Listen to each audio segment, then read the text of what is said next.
சித்த மருத்துவர் டாக்டர் சண்முகம், விழுப்புரம். இன்று சன் ஸ்ட்ரோக், அதாவது சூரிய ஒளியில் நாம் வெப்பத்தில் போகும்போது தலையில் சூரியனுடைய அதிகபட்ச கதிர்கள் பட்டு அதனால் வரக்கூடிய மயக்கம், ஆழ் மயக்கம், அது சன் ஸ்ட்ரோக் அப்படின்னு பேர்.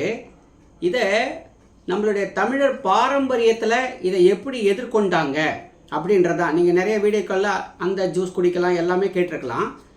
ஆனால் பாரம்பரியமாக இந்த தமிழகத்தில் வெயில் நாளில் இந்த தலையில் சூரிய ஒளிப்பட்டு அதனால் வரக்கூடிய மயக்கங்களை எப்படி தடுத்துருக்காங்கன்னு சொன்னால் உங்களுக்கு ரொம்ப இன்ட்ரெஸ்டாக இருக்கும்.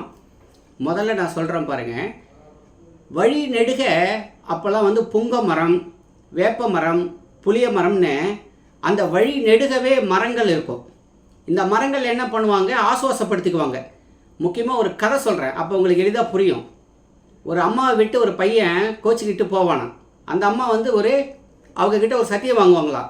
நீங்கள் போகும்பொழுதெல்லாம் புளிய மரத்தில் தங்கிக்கிட்டு போப்பா, உனக்கு மனம் திருந்தி வரும்பொழுதெல்லாம் நீ வேப்ப மரத்துக்கு அடியில் தங்கிட்டு வா அப்படிம்பாங்களாம். இது எப்படி மருத்துவ முறைன்னா, புளிய மரத்துக்கு அடியில் தங்கும்போதெல்லாம் வெப்பத்தினால் பாதிக்கப்பட்டு உடல் நலிந்து திரும்ப அவன் வீட்டுக்கு மனம் திருந்தி வரும்பொழுது வேப்ப மரத்துக்கு அடியில் தங்கி வரும்பொழுது அவர் உடல்நிலை சீராகி வந்ததாக ஒரு கதை.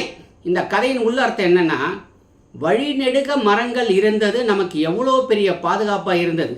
இப்போ நெடுஞ்சாலைகளில் சுத்தமாக எல்லா மரங்கள்லையுமே எடுத்துடுறாங்க. அப்புறம் நாம் காரில் ஏசியோடு தான் போகிறோம். அப்போ எளிமையானவங்க என்ன கஷ்டப்பட்டுருக்காங்க நீங்களே பாருங்கள். இப்போவும் ஏழ்மையாகவும் எளிமையாகவும் நிறைய பேர் இருக்காங்க. இப்போ நம்ம டூ வீலரில் போகிறோம், என்ன செய்யலாம்? ஒரு ஹெல்மெட் போடும்போது அதோட உள்பக்கத்தில் ஒரு வெள்ளை கர்ச்சீஃப் போட்டுட்டு, ஏன்னா வெள்ளை கர்ச்சீஃப் எதிரொலிக்கும் சூரிய ஒளியினுடைய வெப்ப கதிர்வீச்சுகளை, கண்ணுக்கு தெரியாத கதிர்வீச்சுகளை எதிரொலிக்கிறது வெண்மை. ஸோ ஹெல்மெட் போடும்போது நம்ம அப்படி போகணும். தலைப்பாகை கட்டினது தமிழகத்தில். இந்த தலைப்பாகை எவ்வளோ வெண்மையாக இருந்திருக்கும். இப்போ நாம் அதுக்கு பதிலாக குல்லா யூஸ் பண்ணலாம், வெண்மையான குல்லா யூஸ் பண்ணலாம்.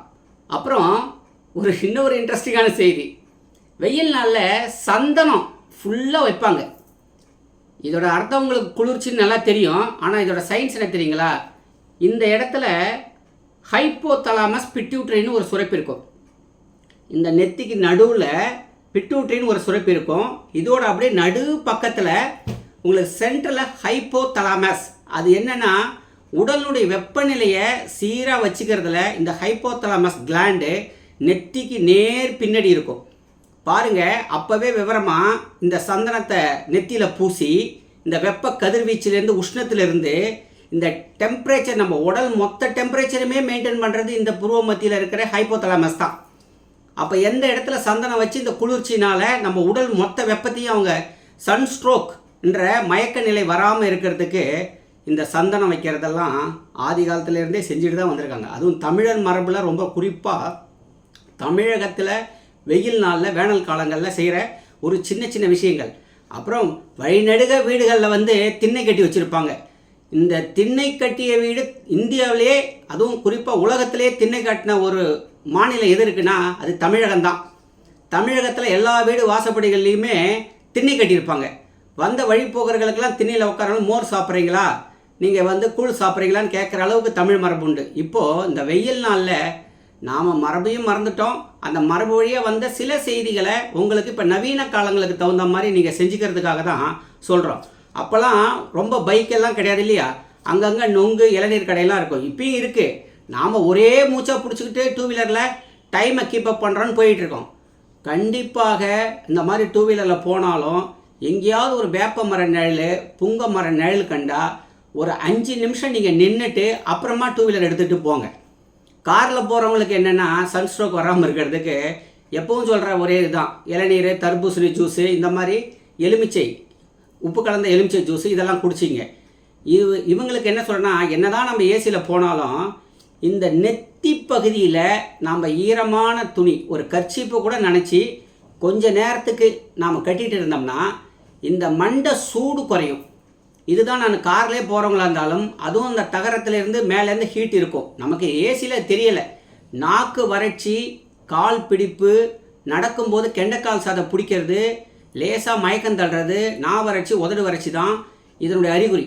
இதற்கு நான் என்ன சொல்கிறேன், மொத்தமாக பராமரிப்பது இருந்தாலும் அந்த நெத்தி பகுதியை பராமரிக்கணும். நல்ல ஜுரம் இருக்கிறவங்க கூட பாருங்கள், துணியை வந்து தண்ணியில் போட்டு நெத்தியில் போடுவாங்க. அப்போ இந்த நெத்தியில் போடுறதுல என்னென்னா, நம்மளுடைய உடல் டெம்பரேச்சரை மெயின்டைன் பண்ணுற ஹெட் ஆஃபீஸே இங்கே தான் இருக்குது. இந்த ஹெட் ஆஃபீஸை நீங்கள் கவர் பண்ணிட்டீங்கன்னா, அது சந்தனம் தடவினாலும் சரி, அல்லது துணியை ஈரமான துணியை நெத்தியில் போட்டாலும் சரி, சாதாரணமாக ஐஸ் வாட்டர், நிறைய பேர் நினைப்பாங்க வேர்வையில் போய் மூஞ்செல்லாம் கழுவ வேண்டியதில்லை, சாதாரண ஐஸ் வாட்டரில் கையில் எடுத்து சும்மா தடை விட்டாலே போதும். இப்போ நெற்றி பகுதியை நீங்கள் எந்த அளவுக்கு பாதுகாக்கிறீங்களோ அந்த அளவுக்கு உங்களோட உடல் டெம்பரேச்சரை, அந்த நெத்திக்கு பின்னாடி இருக்கிற ஹைப்போதலாமஸ் உங்களுடைய டெம்பரேச்சரை பாதுகாத்து சன்ஸ்ட்ரோக் வராது. அதேமாதிரி உச்சியை மூடணும். அது நீங்கள் கிடைக்கிற துப்பட்டாவோ அல்லது குல்லாவோ தலைப்பாகையோ வாட்டவர், அந்த உச்சியே நீங்கள் மூடணும். அந்த வெயிலில் போகும்போது நடந்து போனாலும் சரி, டூ வீலரில் போனாலும். டூ வீலரில் போகிறவங்களுக்கு சொல்லிட்டேன், ஹெல்மெட் உள்ள ஒரு வெள்ளை கர்ச்சிப்பை போடுங்க. முக்கியமாக என்னென்னா, சன்ஸ்ட்ரோக் சில நேரங்களில் பக்கவாதம் கூட வந்துடும், கண்ணு தெரியாமல் போயிடும்.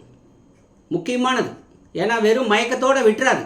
சில பேருக்கு கண்ணு தெரியாமலே போயிடும். கண்ணில் வந்து ரத்த குழாய் வெடித்து கண்ணில் சிகப்பு வந்தவங்களாம் உண்டு. இப்போதைக்கு ஈரோடு, சேலத்தில் இது பரவிக்கிட்டு இருக்கு. என்னென்னா, அந்த சன் பட்டதுனால நம்மளோட ரத்த குழாய்கள் விரிவடைஞ்சு சின்ன சின்ன ரத்த குழாய்கள் வெடித்து கண்ணில் சிகப்பு சிகப்பாக ரத்தம் கசிஞ்சு இப்போ நடந்துகிட்டு இருக்க ஒரு கோடையினுடைய தாக்கத்தில் சேலம், ஈரோடு பகுதியில் நடந்துகிட்ருக்கு. இது என்ன நான் சொல்ல வரேன்னா, மொத்தமாக நமக்கு வந்து வெயில் பராமரிப்பெல்லாம் ஏற்கனவே சொல்லிட்டோம்.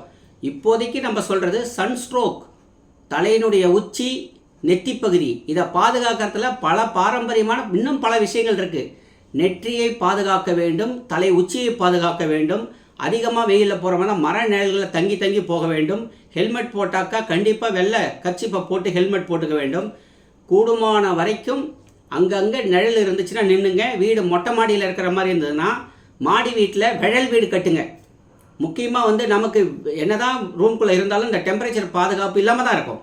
அதனால் உச்சியை பாதுகாக்கணும்னா நம்ம வீட்டோட உச்சியில் விழல் வீடுகளை, மாடி வீடாக இருந்தால் கூட விழல் வீடு கட்டி பாதுகாக்கலாம். நெற்றியை பாதுகாப்பதற்கு முக்கியமான காரணம், கண் பாதிக்கக்கூடாது, மூளை இரத்த குழாய் பாதிக்கக்கூடாது, சன்ஸ்ட்ரோக் வரக்கூடாதுன்றதுக்காக தான் உச்சி, நெற்றி இதை ரெண்டுத்தையுமே நம்ம பாதுகாக்க வேண்டிய உக்கிரமான இந்த வெயில் டைமில் இதை சொல்ல வேண்டியிருக்கு.